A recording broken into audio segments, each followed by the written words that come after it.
किसान भाइयों, जब धान की फसल की हम रोपाई करते हैं तो रोपाई करने से पहले हम ये सोचते हैं कि धान की फसल में इस बार कौन सी खाद लगानी चाहिए और धान की फसल में जो खाद हमें लगानी है वो रोपाई करने से पहले लगानी है या फिर रोपाई करने के बाद लगानी है। यदि रोपाई करने से पहले लगानी है तो कौन सी खाद लगानी है और रोपाई करने के बाद लगानी है तो कौन सी खाद लगानी है और कौन सी खाद सबसे बेहतर रहती है। क्योंकि किसान भाइयों, बहुत सारे किसान भाई ऐसे होते हैं कि जो धान की फसल में खादों का प्रयोग करते हैं तो वो ऐसी खादों का प्रयोग करते हैं जिसकी आवश्यकता ही नहीं रहती, बिल्कुल भी फालतू खादों का इस्तेमाल करते हैं। जिन खादों की आवश्यकता होती है वो उन खादों को बाद में लगाते हैं। इसके साथ साथ दोस्तों फिर पछताते हैं, जिससे हमारे धान की फसल में जो खादों का रिजल्ट है वो बिल्कुल भी अच्छा नहीं मिलता है। तो आज की इस वीडियो में किसान भाइयों, मैं आपको धान की फसल में खादों को डालने के कुछ ऐसे तरीके बताने वाला हूँ जिससे आप कम खाद डाल करके अपनी खेती को जो है बहुत ही शानदार तरीके से उत्पादन ले सकते हैं, शानदार बना सकते हैं। क्योंकि किसान भाइयों, खेती कभी भी ज़्यादा खाद नहीं चाहती है। खेती में ज़्यादा खाद डालेंगे तो खेती ख़राब हो जाएगी और फिर मिट्टी भी ख़राब होती है।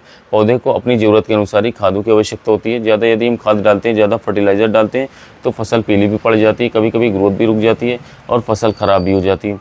जिसलिए आपको जो खाद को मेंटेन रखना है वो अच्छी तरीके से रखना है। तो इसलिए जब भी आप अपनी फसल में खाद का प्रयोग करें तो बेहतर तरीके से करें। यदि आप बढ़िया तरीके से करेंगे, अच्छी तरीके से करेंगे, संतुलित मात्रा में करेंगे तो आपको कम खाद में भी बहुत ही शानदार उत्पादन निकाल पाएंगे।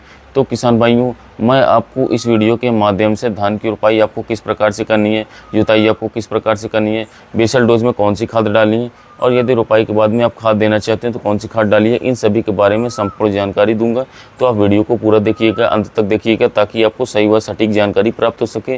और जो किसान भाई हमारे चैनल पर पहली बार हैं या वीडियो को पहली बार देख रहे हैं तो उनसे छोटी सी रिक्वेस्ट है कि वो वीडियो को लाइक करें, चैनल को सब्सक्राइब कर लें और पास वाली जो बेल आइकन है उसे भी दबा दें ताकि हमारे आने वाले खेती संबंधित सभी प्रकार के जो नए वीडियोस होते हैं वो आप लोगों को सबसे पहले पहुंचते रहें। किसान भाइयों, अक्सर मैंने देखा है कि जिस समय पर हम धान की रोपाई करते हैं तो धान की रोपाई करने के बहुत सारे किसान भाई जो है डीएपी का प्रयोग करते हैं या फिर एनपीके का प्रयोग करते हैं, जबकि ये बहुत ही गलत है। क्योंकि जो खाद हमें नीचे डालनी चाहिए थी उन खादों को आप ऊपर से लगा रहे हैं। इससे क्या होता है दोस्तों, जो हमारी खाद के अंदर डीएपी के अंदर जो नाइट्रोजन होती है और जो फास्फोरस होती है, तो नाइट्रोजन को तो पौधा आसानी से ले लेता है, लेकिन फास्फोरस एक ऐसा तत्व साथी है जिसे पौधा जो है दूसरे से नहीं ले सकता है, यानी कि गैस के रूप में नहीं ले सकता है। इसके लिए पौधे को उसके पास आना होता है।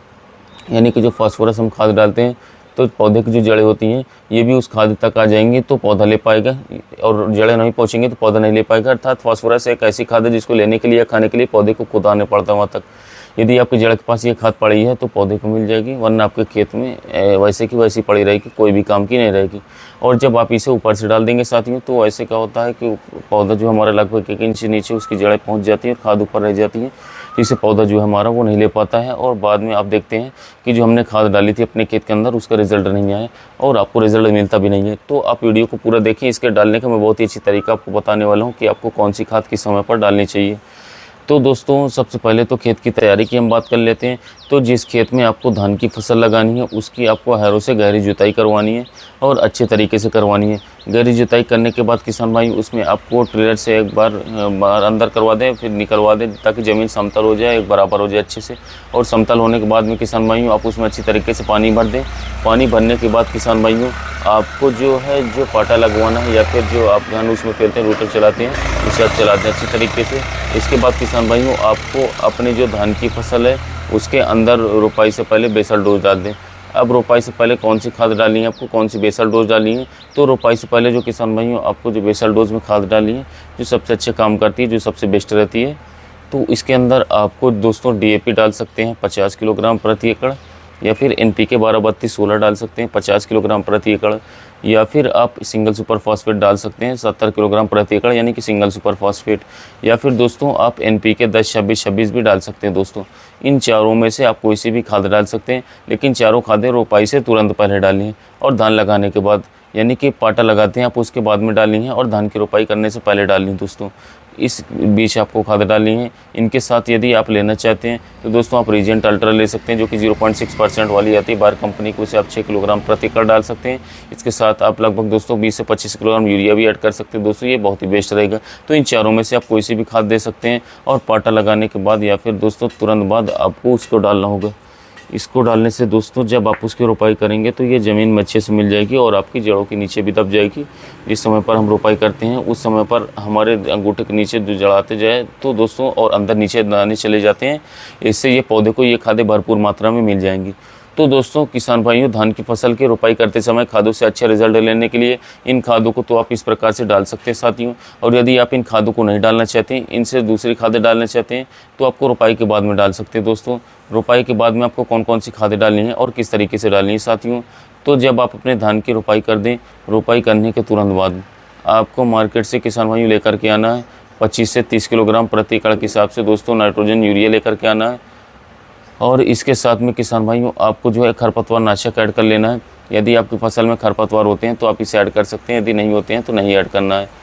तो आपको दोस्तों 600 ml प्रति एकड़ के हिसाब से प्रेटिला क्लोर जो कि 10% वाली आती है या 50% वाली आती है, इसमें से किसी भी को भी ले सकते हैं। और तीसरा इसके अंदर फेरस सल्फेट भी ऐड कर सकते हैं किसान साथियों। इन तीनों को आप अच्छी तरीके से मिक्स कर लें और मिक्स करने के बाद साथियों अपने खेत की रोपाई करने के तुरंत बाद उसमें आप बिखराव कर सकते हैं। और बिखेरने के बाद किसान भाइयों अपने धान की फसल में लगभग 36 घंटे के लिए आपको पानी भरा रहने देना है।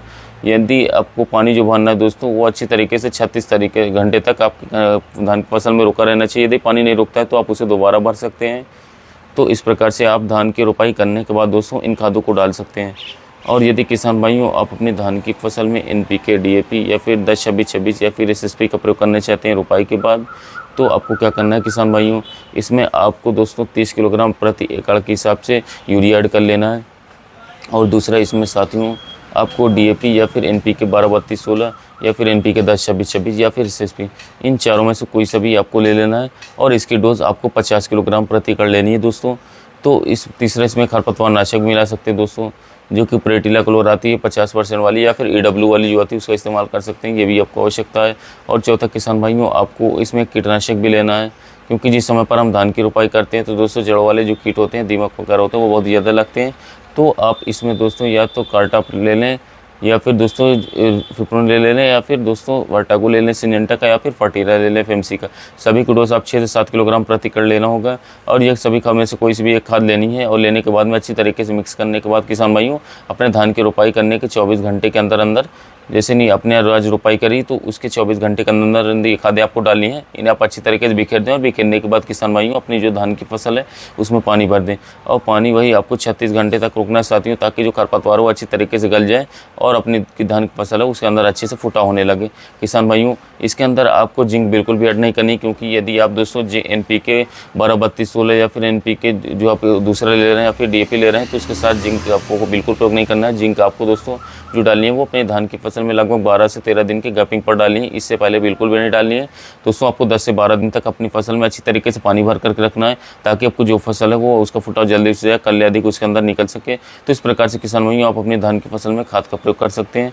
अब किसान भाइयों हम बात कर लेते हैं धान की रोपाई किस प्रकार से करनी है। तो जब आप अपने धान की फसल की रोपाई करें तो एक पौधे से दूसरे पौधे की दूरी लगभग दोस्तों 6 से 7 इंच रहनी चाहिए, यानी कि एक पौधे से दूसरे पौधे की दूरी जो होनी चाहिए वो लगभग 6 इंच तो होनी चाहिए, इससे कम बिल्कुल नहीं होनी चाहिए।